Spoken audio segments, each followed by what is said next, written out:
കേരളത്തിൽ നിന്ന് ഒരു മലയാളി ഇന്ത്യയെ റെപ്രസെന്റ് ചെയ്ത് കിക്ക് ബോക്സിങ്ങിന് പോകുന്നു, അവിടുന്ന് ഗോൾഡ് മെഡലും കൊണ്ട് തിരിച്ചു വരുന്നു.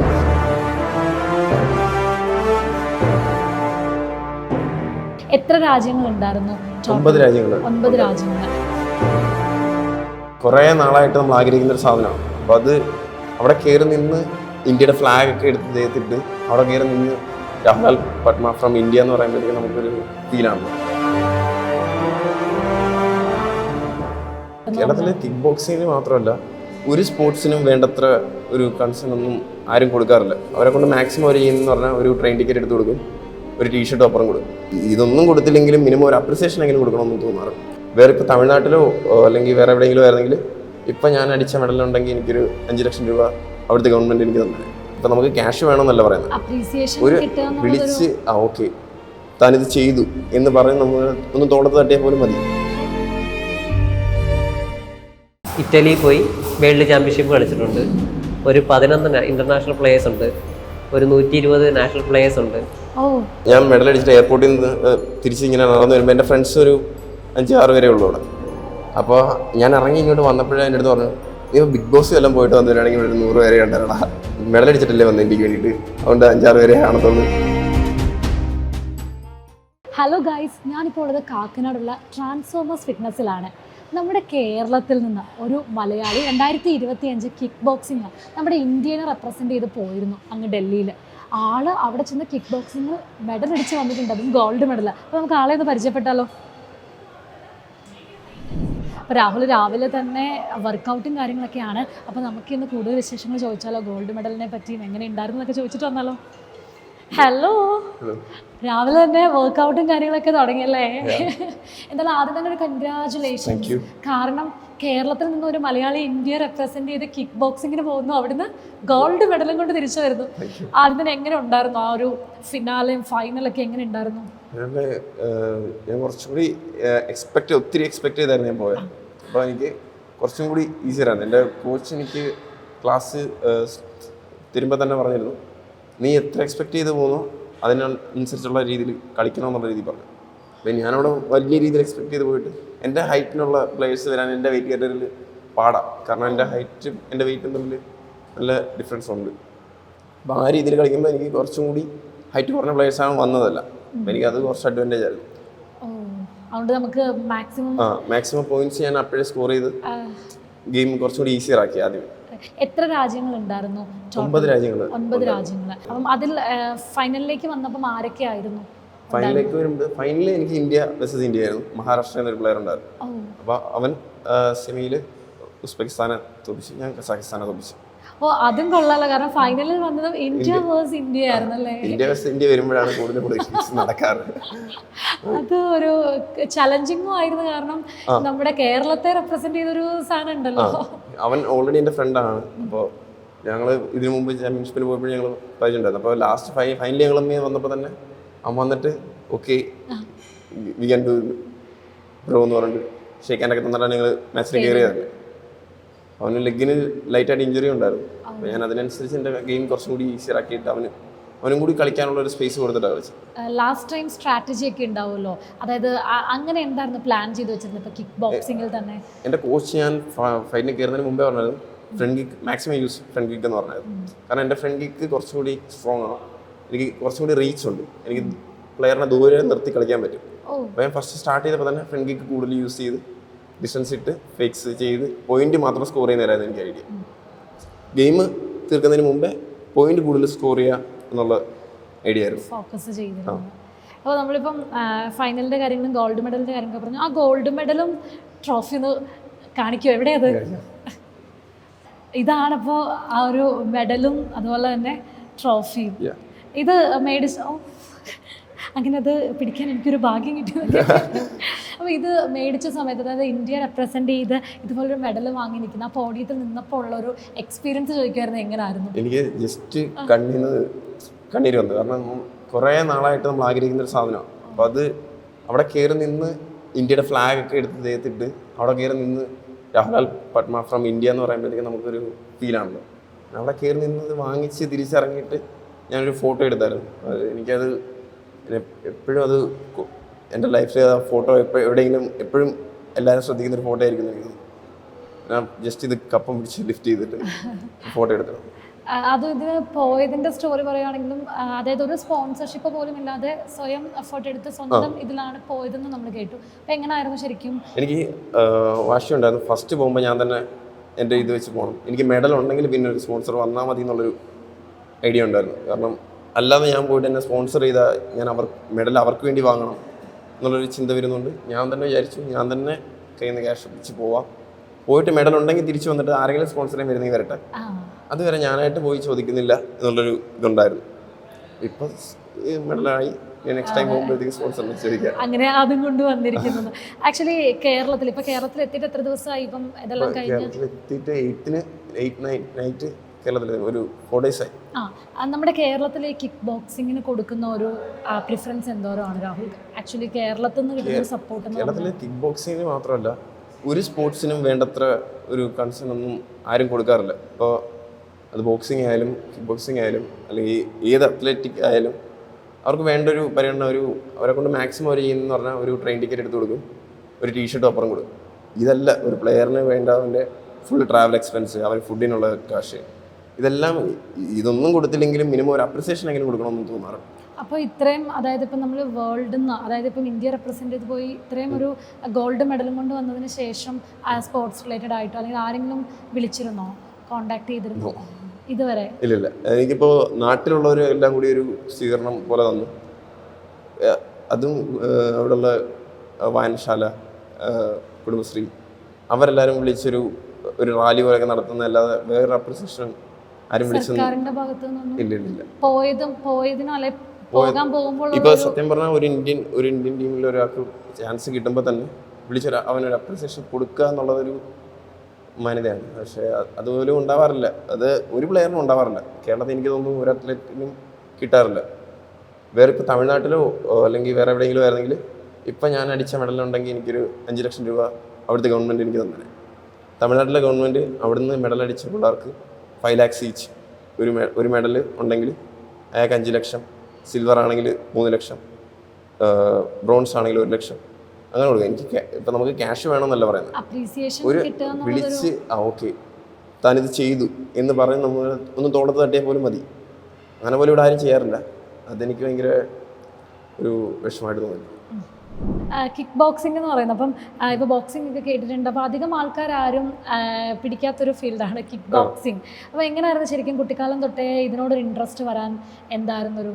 കുട്ടിക്കാലം തൊട്ടേ അല്ല, ജസ്റ്റ് നമുക്ക് ഈ സിനിമയിലൊക്കെ കാണുമ്പോൾ ബോക്സിങ് പഠിക്കണം അങ്ങനെയുള്ള ആഗ്രഹങ്ങളൊക്കെ ഉള്ളു.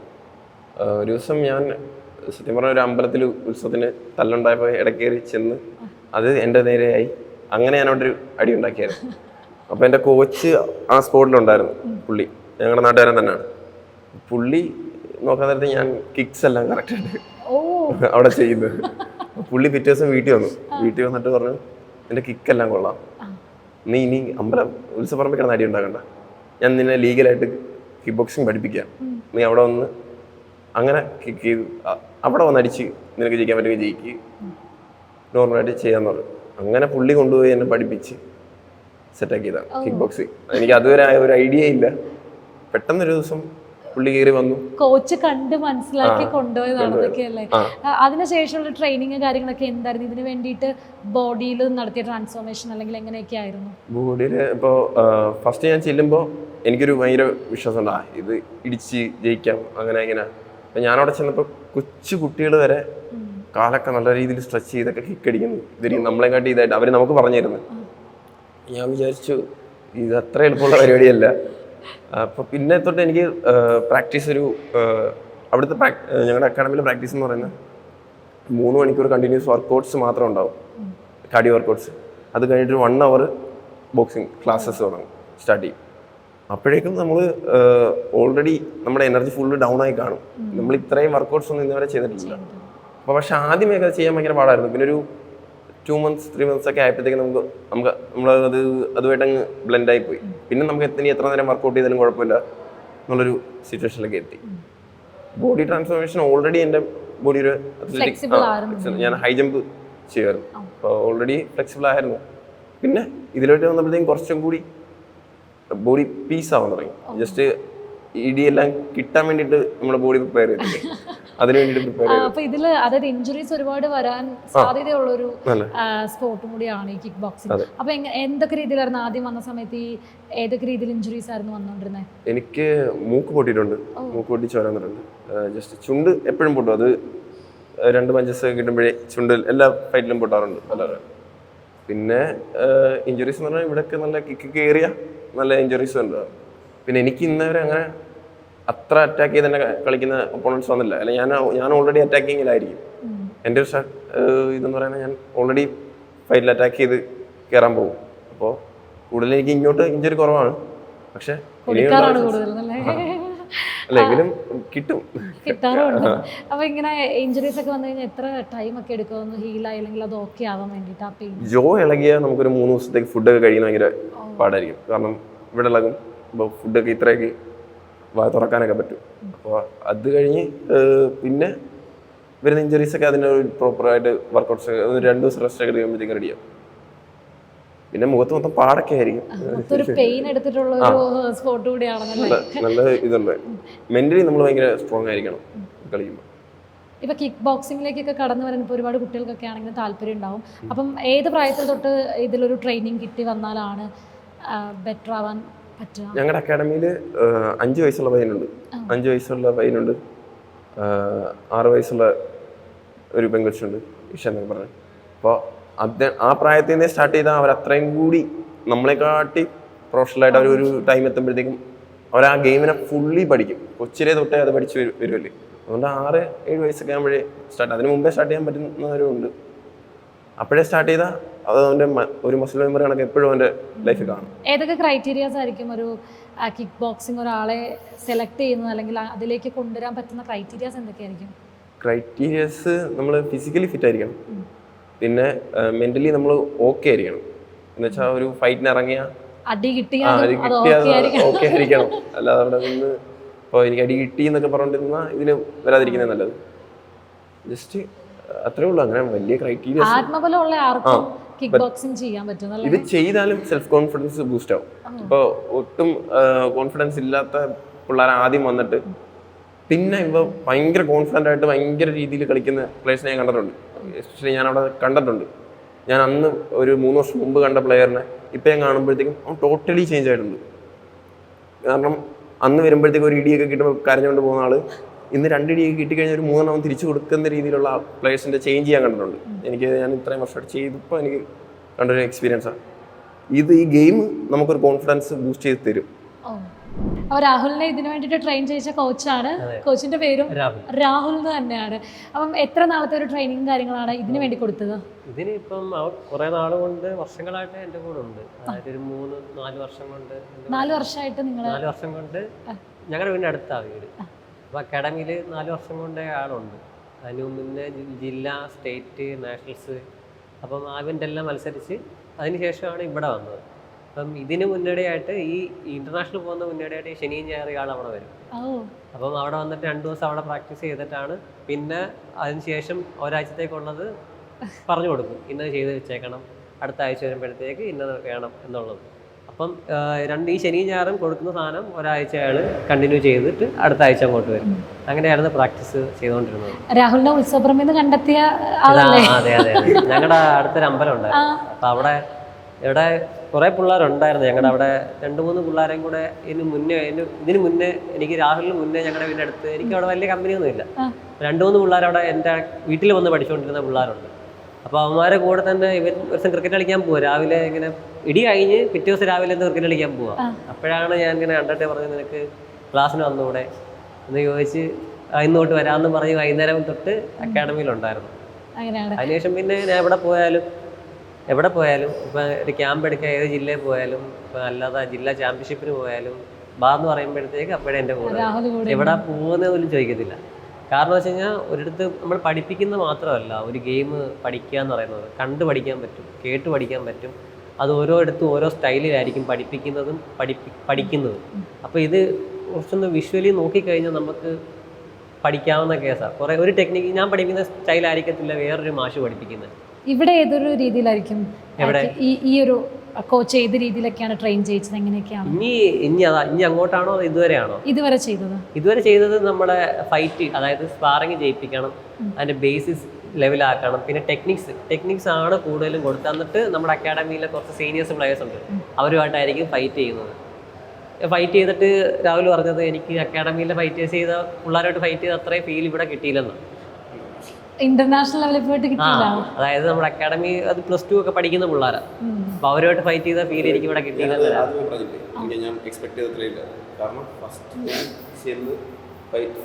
നല്ല ഫൈറ്റ് ആയിരുന്നു, എന്നാ നല്ല ഫൈറ്റ് ആയിരുന്നു കഴിഞ്ഞത്. പക്ഷെ ഇവിടെയുള്ളത് അതിനേക്കാളും ബ്രില്യന്റ് ആയിട്ടുള്ള ആൾക്കാരെ ട്രെയിൻ ചെയ്യിച്ചെടുക്കും.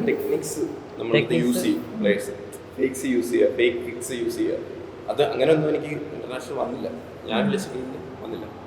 പക്ഷെ അത് കൂടുതൽ എനിക്ക് അക്കാഡമിയിൽ വരാറുണ്ട്. തിരിച്ചിപ്പോൾ എന്നെ ഒരു ഫേക്ക് ഇടുക, ഒരു ഫ്ലൈങ് സൂപ്പർമാൻ മഞ്ചി കിട്ടുക, അതൊക്കെ എനിക്ക് അക്കാഡമിയിലേ കിട്ടിയുള്ളൂ. എനിക്ക് ഇന്റർനാഷണൽ വെച്ചിട്ട് കിട്ടിയിരുന്നില്ല, അങ്ങനെ ഒരു പ്ലെയർ വന്നില്ലെന്നില്ല, എനിക്ക് കൂടുതൽ കിട്ടിയില്ല. ഇവിടെ പഠിച്ചതൊന്നും അവിടെ പോയിട്ട് അങ്ങനെ എടുക്കാൻ പറ്റിയില്ല. ഇനിയാണ് റിസ്ക് ഉള്ള ഈവന്റ് നടക്കുന്നത്.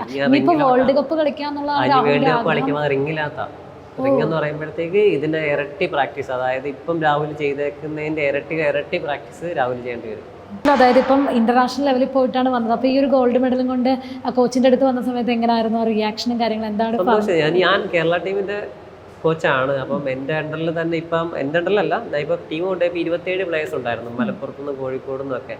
അപ്പം എല്ലാവരും ഞാൻ രാഹുലിനെ മാത്രമല്ല എല്ലാവരും നമ്മുടെ പിള്ളേരൊക്കെയാണൊക്കെ കാണുന്നത്. അപ്പം 8 ഗോൾഡ് മെഡലും 10 ബ്രോൺസും 6 സിൽവറും ഉണ്ടായിരുന്നു. അങ്ങനെ 24 മെഡൽസ് നമുക്ക് ഉണ്ടായിരുന്നു, 27 പേര് പോയപ്പോൾ. പക്ഷെ അത് നല്ലതുപോലെ ഈ പ്രാവശ്യം തണുപ്പായിരുന്നു, ഭയങ്കര തണുപ്പായിരുന്നു. 10 മണി വരെ 10:30 വരെയൊക്കെ ഞങ്ങളവിടെ ആ സ്റ്റേഡിയത്തിൽ എല്ലാവരും റൂമിൽ പോയപ്പോഴും ഞങ്ങൾ റൂമിനകത്ത് നിന്ന് ഒരു ഹാളിനകത്ത്, സ്റ്റേഡിയത്തിലെ ഒരു ഹാളിൽ ഞങ്ങൾ 10:30 വരെയും 11 മണി വരെ പ്രാക്ടീസ് ചെയ്യും ഇത്രയും പിള്ളേർ. എന്നിട്ട് ഞങ്ങൾ അവിടുന്ന് ഓട്ടോ പിടിച്ചാണ് ഞങ്ങൾ റൂമിലോട്ട് പോയി. അത്രയും തണുപ്പ് ഉള്ള സമയത്ത് പോലും മത്സരത്തെ തലേ ദിവസം ഞങ്ങൾ ഇത്രയും പിള്ളേർ അവിടെ നിന്ന് പ്രാക്ടീസ് ചെയ്തിട്ടാണ് പോയത്. കാരണം അത്രയ്ക്ക് ഇവർക്ക് ആ മെഡൽ വേണം എന്നുള്ളൊരു വാശി ഈ വന്ന പ്ലേയേഴ്സിലുണ്ടായിരുന്നു. അതുപോലെ ലാസ്റ്റ് മൊമെന്റിൽ, അതായത് ഫൈനലിൽ ഇന്ത്യ വേഴ്സ് ഇന്ത്യ ആയിരുന്നു. അപ്പം ഇത് എങ്ങനെയായിരുന്നു ആ ഒരു ടൈമൊക്കെ കോച്ചിനെ സംബന്ധിച്ച്? നമ്മൾ ഇപ്പം പ്രത്യേകിച്ച് രാഹുൽ ഇപ്പം വേറൊരാൾ കളിക്കുന്നതൊക്കെ അല്ലല്ലോ, നമ്മുടെ മനസ്സിൻ്റെ നമ്മൾ എത്ര കാണിക്കാം. നമ്മളിപ്പം വേറൊരു സ്റ്റുഡൻറ്റ് കളിക്കുമ്പോൾ നമ്മൾ അത്രയും കേരള ടീമിൻ്റെ കോച്ചാണ്, ആ പയ്യൻ കളിക്കുകയാണ്. പക്ഷെ നമുക്ക് ആ മെഡൽ അടിക്കണമെന്നുണ്ടെങ്കിലും എൻ്റെ ഒരു സ്റ്റുഡൻറ്റ് കളിക്കുമ്പോൾ അതിന് ഇരട്ടി അത് പുറത്ത് കാണിച്ചില്ലെങ്കിലും ഉള്ളിനകത്ത് നമ്മൾ കാണുമല്ലോ. മാക്സിമം നമ്മൾ പറഞ്ഞു കൊടുക്കും, ഇന്നതാണ്. ഞാൻ ഒരു ജില്ലാ ചാമ്പ്യൻഷിപ്പിന് ഞാൻ കോച്ചായിട്ട് ഇരിക്കത്തില്ല, ആകെ ഇരിക്കുന്നത് ഇവൻ്റെ മത്സരപരവ് മാത്രം. അതായത് ഇവൻ ഒരു ജസ്റ്റ് ഒരു മൈനസ് പോയിന്റ് കാണിക്കും, ഞാൻ ദൂരെ നോക്കത്തുള്ളൂ, ഞാൻ കോച്ചായിട്ട് പോയി ഇരിക്കത്തില്ല. പിന്നെ നോക്കി വേറെ പിള്ളേരായിരിക്കും ഇരിക്കുന്നത്, ജില്ലാ മത്സരമാണല്ലോ. അപ്പം രാഹുൽ എന്തെങ്കിലും ഒരു മിസ്റ്റേക്ക് കാണിക്കുമ്പോഴായിരിക്കും ഞാൻ അടുത്തുകൂടെ പോയി അവിടെ ഇരിക്കുന്നത്. അല്ലാതെ ഞാൻ ഒരു പിള്ളേർക്ക് ഞാൻ ജില്ലയിൽ ഇരിക്കാറില്ല. കാരണം എല്ലാ പിള്ളേരും അങ്ങോട്ട് അപ്പുറത്ത് കളിക്കുന്ന ചിലപ്പോൾ നമ്മുടെ പിള്ളേരായിരിക്കും.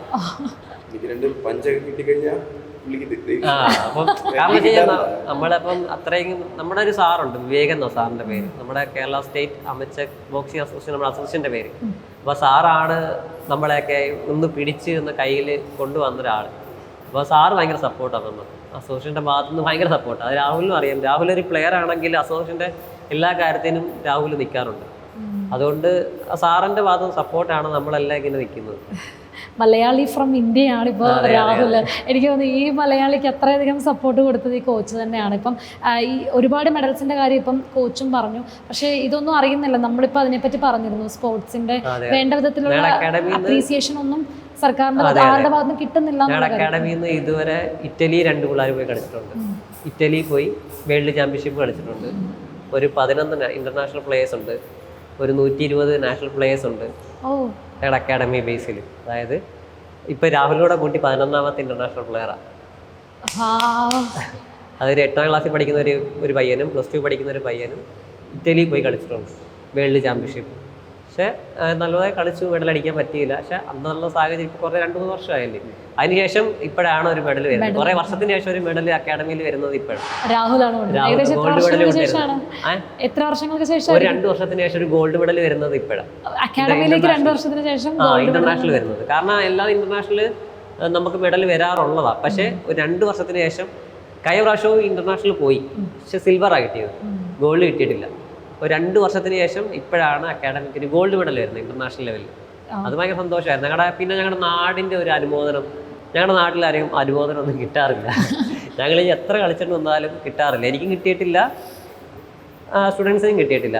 പക്ഷേ കഴിഞ്ഞ ദിവസം ഞങ്ങളുടെ നാട് നല്ലൊരു സ്വീകരണം രാഹുലിന് കൊടുത്തു. ഒരു ചെണ്ടമേളം അവിടുന്ന് ആനയിച്ച് സ്റ്റേജിൽ കൊണ്ടുവന്ന് ആ നാട്ടുകാർ മൊത്തം രാഹുലിൻ്റെ കൂടെ ഉണ്ടായിരുന്നു. അത് കണ്ട് ഭയങ്കര സന്തോഷമായി. കാരണം അത്രയും ഒരു മൊമെൻറ്റ് ഇതുവരെ ആ നാട്ടിൽ കിട്ടിയിട്ടില്ല. സാധാരണ ഒരു ഗ്രാമമാണ് നീണ്ടാരാന്ന് പറയുന്നത്. അവിടെ ഇതുപോലൊരു അനുമോദനം ഒരു പിള്ളേർക്കും കിട്ടിയിട്ടില്ല. അത് ഭയങ്കര സന്തോഷമായിരുന്നു. അത് മെഡൽ അടിച്ചതിനൊക്കെ സന്തോഷമായിരുന്നു. അത് നമ്മുടെ നാടും കൂടി ആയപ്പോൾ ഭയങ്കര സന്തോഷമായിരുന്നു. അപ്പോൾ ബോക്സിംഗിൽ തന്നെ ഇപ്പോൾ ഒരാളെ അറ്റാക്ക് ചെയ്യുവാണ്, നമ്മുടെ ഫേസിലൊക്കെ ഉള്ള കുറേ സെൻസിറ്റീവ് ഏരിയാസ് ആണ്. അപ്പം ഏതൊക്കെയായിരിക്കും പോയിന്റ്സിൽ അടിക്കരുതെന്നോ അല്ലെങ്കിൽ അങ്ങനെ ഉണ്ടോ? ഏതൊക്കെയാണ് നമ്മൾ ലീഗലി ടാർഗറ്റ് ഏരിയാസ് ഉണ്ട്. ജസ്റ്റ് ഫേസ് ടു ഈ ടീഷർട്ടിൻ്റെ ഇറിബോന്നില്ലേ, ഈ പോകുന്ന ഏരിയാസിൽ എവിടെ വേണമെങ്കിലും നമുക്ക് അറ്റാക്ക് ചെയ്യാം. ഈ പർട്ടിക്കുലർ ഏരിയ മാത്രം കട്ട് ചെയ്തിട്ട് ബാക്കി തൈസിലും, ഞാൻ കളിച്ച ഇവൻറ്റിൽ തൈസിലും കിക്ക് ചെയ്യാം. അങ്ങനെ ഒരു 7 ഇവൻറ്റ്സ് ഉണ്ട്. കിക്ക് ബോക്സിങ് തന്നെ ഒരു 7 ഇവൻ്റ് ഉണ്ട്. ആ 7 ഇവൻറ്റ്സിലും പർട്ടിക്കുലർ റൂൾസ് ഉണ്ട്, ഇവിടെയൊക്കെ അറ്റാക്ക് ചെയ്യാവുള്ളൂ എന്നുള്ളത്. ബാക്കിയുള്ളവർക്ക് അടിക്കുന്നത് ഫോളോ ആയിട്ട്. അപ്പം അങ്ങനെയും അടിക്കാറുണ്ട്. ഭയങ്കര ഒരു വിജിലൻ്റ് ആയിട്ട് നമ്മൾ ഒരുപാട് റൂൾസ് ഉണ്ട് ഗെയിമിൽ. അപ്പോൾ നമ്മൾ ആ റൂൾസ് എല്ലാം ഫോളോ ചെയ്യാൻ വേണം, പക്ഷെ നമ്മൾ ഗെയിം കളിക്കാൻ വേണം. അത് തന്നെ ചെയ്യുന്നത് ഒരു ടാസ്ക്കാണ്. അപ്പോൾ ഞാൻ റെഫറി കൂടിയാണ്. അപ്പോൾ ഞാൻ സ്റ്റേറ്റ് റെഫറിയാണ്. അപ്പോൾ ഞാൻ റെഫറി ചെയ്യുന്നതുകൊണ്ട് തന്നെ എനിക്ക് അതിൻ്റെ റൂൾസ് കൂടുതലും അറിയാം. അപ്പോൾ ഞാൻ ഗെയിം കളിക്കുമ്പോഴാണ് ഞാൻ ആ റൂൾസ് ഫോളോ ചെയ്തിട്ട് കൂടുതൽ പോയിന്റ്സ് എടുത്ത് മാറി കളിക്കാൻ നോക്കും. കാരണം കൂടുതൽ ഫൗൾ വീഴാതെ കളിക്കാനായിട്ട് മാക്സിമം നോക്കാറുണ്ട്. ഇപ്പം അതായത് ഇപ്പോൾ റെഫറി ആണ്, അതായത് ഇതിനെപ്പറ്റി കൂടുതലായിട്ട് പഠിച്ചു ഇങ്ങനെ വന്ന ഒരാളാണ്. അപ്പം ആദ്യം പറഞ്ഞു, അതായത് ഇപ്പം ഒരു ഔത്സവറിന് അടിയുണ്ടാക്കി കയറിയതാണ് കിക്ക് ബോക്സിങ്ങിലേക്ക്. അപ്പം ഇതിലേക്ക് എത്തിക്കഴിഞ്ഞപ്പോഴത്തേനും ശരിക്കും ഇത് എനിക്ക് പറ്റിയതാണ്, അങ്ങനെ ഒരു തോട്ട് ഉണ്ടാവാനുള്ളൊരു ഇൻസിഡന്റ് എന്തായിരിക്കും? എനിക്ക് ഇഷ്ടമാണെന്നൊക്കെ.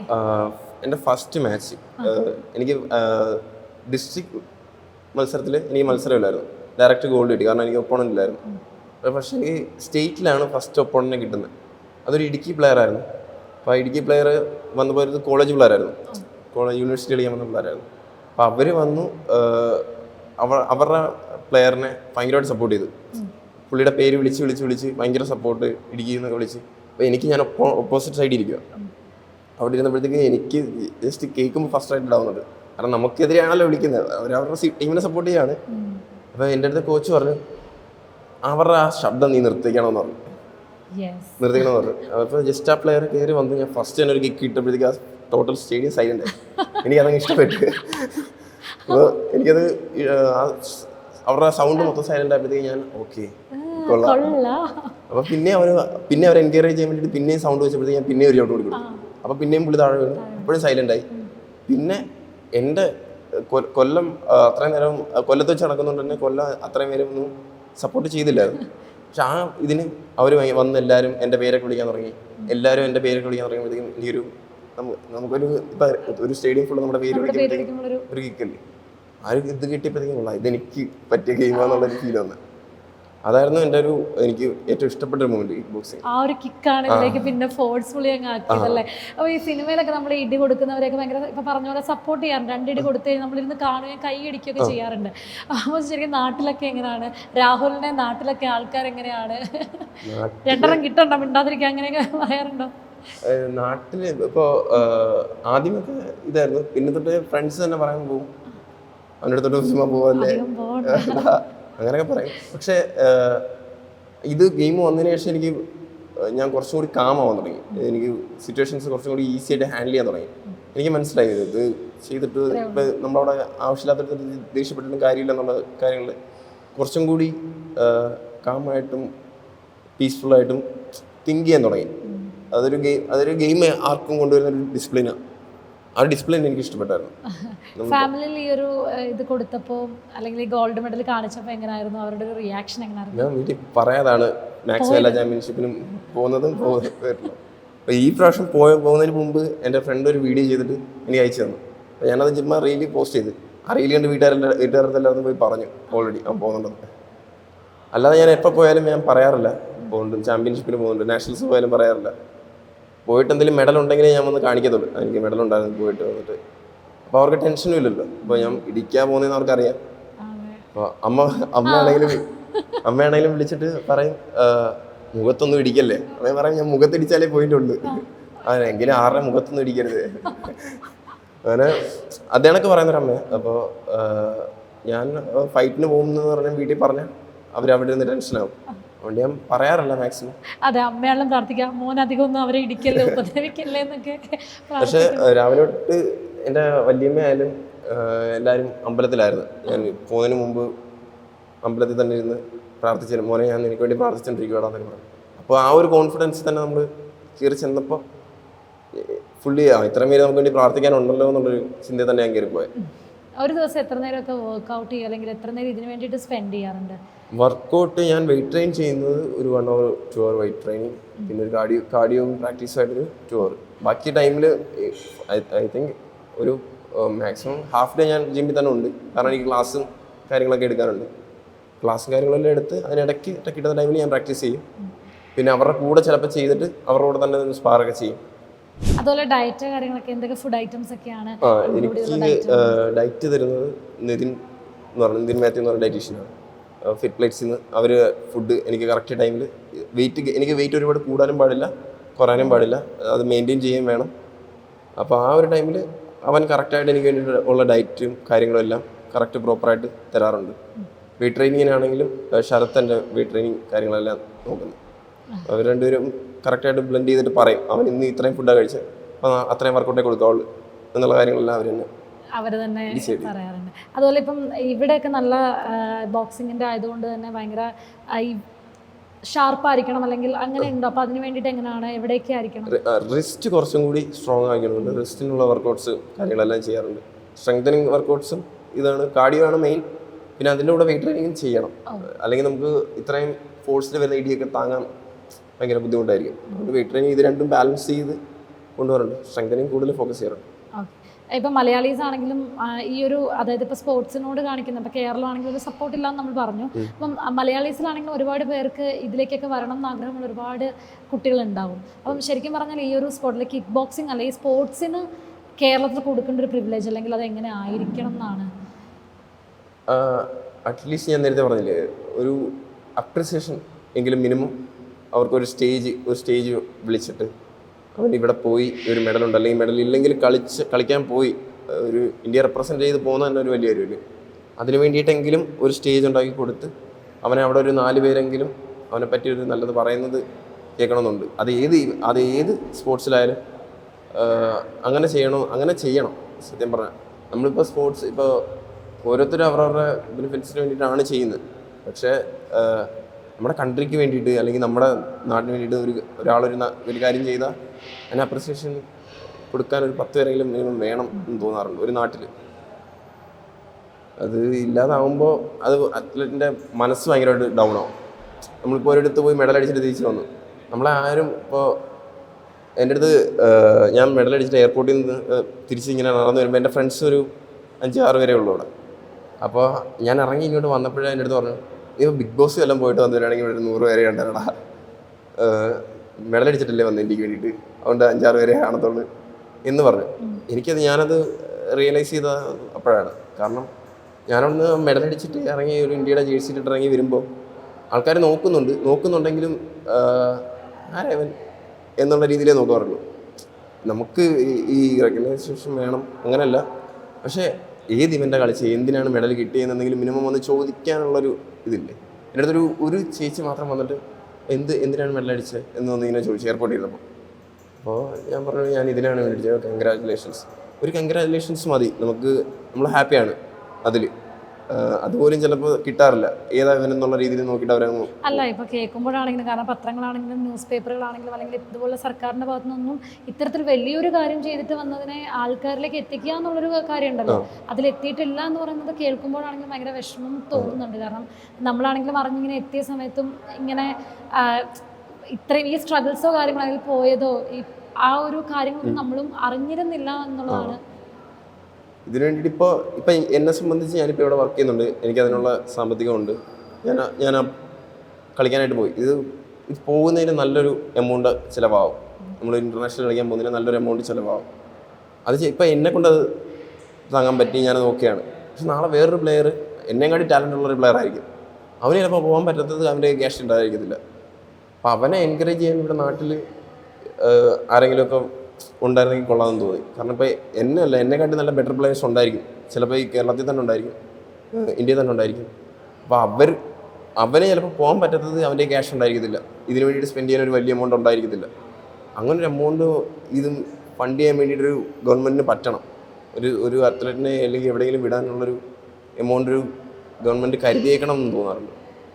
എനിക്ക് തോന്നുന്നു കായിക മേഖലയിലൊക്കെ ഒരുപാട് നല്ല നല്ല അതിൽ പ്രതിഭകളുള്ളൊരു സ്ഥലം തന്നെയാണ് നമ്മുടെ കേരളം. ഇവിടെ ആണെങ്കിൽ എനിക്ക് തോന്നുന്നു കായിക മന്ത്രി അടക്കം ഒരുപാട് കാര്യങ്ങളെ പറ്റിയൊക്കെ ഇടയ്ക്കിടയ്ക്ക് പറയാറുണ്ടെങ്കിലും ഇത്തരത്തിൽ വരുന്ന വലിയൊരു അംഗീകാരത്തെ പോലും കണ്ടില്ല എന്ന് വെച്ച് കഴിഞ്ഞാൽ ഇത് നമുക്കതിനെപ്പറ്റി അതായത് ഇപ്പോൾ കേൾക്കുമ്പോൾ നമുക്കും കായിക മന്ത്രി ഏത് രീതിയിലാണ് ആ ഒരു പൊസിഷനിൽ ഇരുന്നുകൊണ്ട് ചെയ്യുന്നതെന്ന് നമുക്കും തോന്നുന്നു. അപ്പോൾ എന്താണ് മന്ത്രിയുടെ ശ്രദ്ധയിലേക്ക് ഇതൊന്ന് പെടുത്താനാണെങ്കിൽ എന്തായിരിക്കും പറയാനുള്ളത്? മന്ത്രിയുടെ ശ്രദ്ധയിലൊക്കെ ആണെങ്കിൽ ഇപ്പം ഞാനെന്ന് പറഞ്ഞാൽ പൊളിറ്റിക്കലി ഇതായിപ്പോൾ ഒരു പ്ലെയറിന് അവന് ഓക്കെ ആണോ അല്ലെങ്കിൽ അവൻ്റെ നാടിന് വേണ്ടി കളിക്കാൻ പോകുമ്പോൾ എൻ്റെ കൂടെ ഒരു 5 പേരെങ്കിലും ഉണ്ടെന്ന് തോന്നിപ്പിക്കുക എന്നുള്ളത് ഒരു ഗവൺമെൻറ് ചെക്ക് ചെയ്യണം. അല്ലെങ്കിൽ ആ ഗവൺമെൻറ് അവനെ സപ്പോർട്ട് ചെയ്യുന്നുണ്ട്, ഫുള്ളി സപ്പോർട്ട് ചെയ്യുന്നുണ്ട്, അല്ലെങ്കിൽ ഇപ്പോൾ ഒരു ഹാഫെങ്കിലും സപ്പോർട്ട് ചെയ്യുന്നുണ്ടെന്നുള്ളത് ഒരു ഗവൺമെൻറ് ഉറപ്പ് വരുത്തുക എന്നുള്ളതേ ഉള്ളൂ.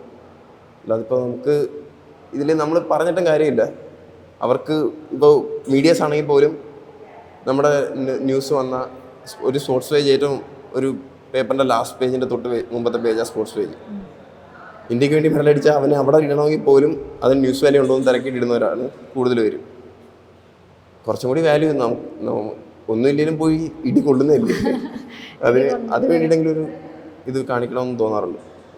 എന്തായാലും ഒറ്റയ്ക്ക് അതായത് എനിക്കിപ്പോൾ കേട്ടപ്പോഴാണെങ്കിലും കൂടുതൽ റെസ്പെക്റ്റ് വരുന്നത് ഇന്ത്യയെ റെപ്രസെൻ്റ് കേരളത്തിൽ നിന്നും ഒരു മലയാളി ആരെ സപ്പോർട്ടില്ലാതെ ആ മലയാളി പോയി ഒറ്റയ്ക്ക് നിന്നുകൊണ്ട് ഇന്ത്യ എന്ന ഫ്ലാഗ് ആ ഒരു പോഡിയത്തിൽ കയറി നിന്ന് ഗോൾഡ് മെഡൽ നമുക്ക് വേണ്ടി നമ്മുടെ ഇന്ത്യ എന്ന പേരാണ് മറ്റ് 9 രാജ്യങ്ങളെയും തോൽപ്പിച്ചുകൊണ്ട് രാഹുൽ എന്ന ആൾ നേടിയത്. ഇനിയും ഇതുപോലെ ഒരുപാട് പേര് കടന്നു വരേണ്ടതുണ്ട്. കാരണം അപ്പം ശരിക്കും പറഞ്ഞു കഴിഞ്ഞാൽ യങ് ആയിട്ടുള്ള ഒരുപാട് ആൾക്കാർക്കൊരു അഡ്വൈസ് എന്ന നിലയ്ക്ക് ഈ സ്പോർട്ട് മാത്രമല്ല ഏതൊരു കായിക മേഖലയിലേക്ക് കടന്ന അത്ലറ്റ്സ് ആവാം ആരാവാം അവർക്ക് അഡ്വൈസ് എന്ന നിലയ്ക്ക് എന്തായിരിക്കും രാഹുലിന് കൊടുക്കാനുള്ളത്? എനിക്ക് അവരോട് പറയാനുള്ളത്, നിങ്ങളെ സപ്പോർട്ട് ചെയ്യാൻ ആരും ഉണ്ടാവില്ല. നിങ്ങൾ തന്നെ നിങ്ങൾക്കുള്ള വഴി കണ്ടുപിടിക്കുക. ഒരു സ്പോർട്സിനെ ഇഷ്ടമാണെങ്കിൽ അതിൽ നിന്ന് നിങ്ങൾക്ക് ഉണ്ടാക്കാൻ പറ്റുന്ന റവന്യൂ ഉണ്ടാക്കുക. ഫസ്റ്റ് ഓഫ് ഓൾ അതിൽ നിന്ന് നിങ്ങളൊരു റവന്യൂ ഉണ്ടാക്കുക. ആ റവന്യൂ നിന്ന് നിങ്ങൾക്ക് നിങ്ങളുടേതായിട്ടുള്ള ആവശ്യങ്ങൾ ഉണ്ടാക്കിയെടുക്കാൻ തന്നെ പറ്റത്തുള്ളൂ. അല്ലാതെ ഈ നാട്ടിൽ ആരും ഒന്നും നിങ്ങളെ സപ്പോർട്ട് ചെയ്യത്തില്ല, ആരും സപ്പോർട്ട് ചെയ്തില്ല, അത് ഉറപ്പാണ്. അതുകൊണ്ട് നിങ്ങൾ തന്നെ നിങ്ങൾക്ക് വേണ്ടിയിട്ട് അതിനോടൊരു പാഷൻ ഉണ്ടെങ്കിൽ അതിനുവേണ്ടി വർക്ക് ചെയ്യുക. അത് നിങ്ങൾ എവിടെയെങ്കിലും കൊണ്ട് നിർത്തും. ഇതേപോലെ ഇനിയിപ്പോൾ എന്താണ് ഫ്യൂച്ചർ പ്ലാൻസ്? അത് ഗോൾഡ് മെഡലൊക്കെ കിട്ടി, ഇനി എന്താണ് കിക്ക് ബോക്സിങ്ങിൽ തന്നെ കൂടുതൽ കോൺസെൻട്രേറ്റ് ചെയ്യാനാണോ? അത് എന്താണ് ഇനി ഫ്യൂച്ചർ പ്ലാൻസ്? കിക്ക് ബോക്സിങ്ങിൽ ഇനി വേൾഡ് കപ്പ് കളിക്കണമെന്ന് എനിക്ക് ആഗ്രഹമുണ്ട്. ജസ്റ്റ് അതൊരു 130 രാജ്യങ്ങളും വരും. അപ്പോൾ അത് കളിക്കണമെന്ന് ആഗ്രഹമുണ്ട്. അതിൽ മെഡൽ ഇല്ലെങ്കിലും എനിക്കത് കളിക്കണം എന്നുള്ളൊരു ആഗ്രഹമുണ്ട്. അതിന് ഞാനിപ്പോൾ സ്പെൻഡ് ചെയ്തതിൻ്റെ ഒരു 5 ഇരട്ടിയിൽ സ്പെൻഡ് ആവും. അപ്പോൾ അതൊന്നും ഉണ്ടാക്കുക, അതിന് വേണ്ടിയിട്ട് കുറച്ചും കൂടി ഫോക്കസ് ചെയ്യുക. അല്ല, അതിന് മുന്നേ തീർച്ചയായും ഇത് ആൾക്കാരിലേക്ക് എത്തുമെന്ന് ഞാനും പ്രതീക്ഷിക്കുന്നുണ്ട്. കാരണം വേൾഡ് കപ്പ് കളിക്കാം, അത് നിസ്സാര കാര്യങ്ങളല്ല രാഹുൽ ഇവിടെ എന്ന് പറയുന്നത്. വേൾഡ് കപ്പ് 130 രാജ്യങ്ങളുമായിട്ട് മത്സരിക്കാനുള്ളൊരു തയ്യാറെടുപ്പിൽ പോകണം എന്നൊരു ആഗ്രഹവും ആത്മവിശ്വാസവും അതിന് വേണ്ടിയിട്ട് ഇപ്പോഴേ എനിക്ക് തോന്നുന്നു തയ്യാറെടുപ്പുകൾ തുടങ്ങിയ ഒരാളാണ് രാഹുൽ. അപ്പോൾ എന്താണെങ്കിലും ഇത് എത്തും, ഇതിനുള്ള എല്ലാ ഹെൽപ്പുകളും രാഹുലിനെ തേടി എത്തുമെന്ന് ഞാൻ ആഗ്രഹിക്കുന്നു. എന്തായാലും രാഹുൽ എന്താണല്ലോ ഒറ്റയ്ക്കല്ല, നമ്മളെല്ലാവരും രാഹുലിൻ്റെ ഒപ്പമുണ്ട്. ഓരോ അപ്രീസിയേഷൻസും വലുതാണെന്ന് എനിക്കറിയാം. എനിവേ ഭയങ്കര ഹൃദയത്തിൽ നിന്നുള്ള ഒരുപാട് congratulations. Thank you so much.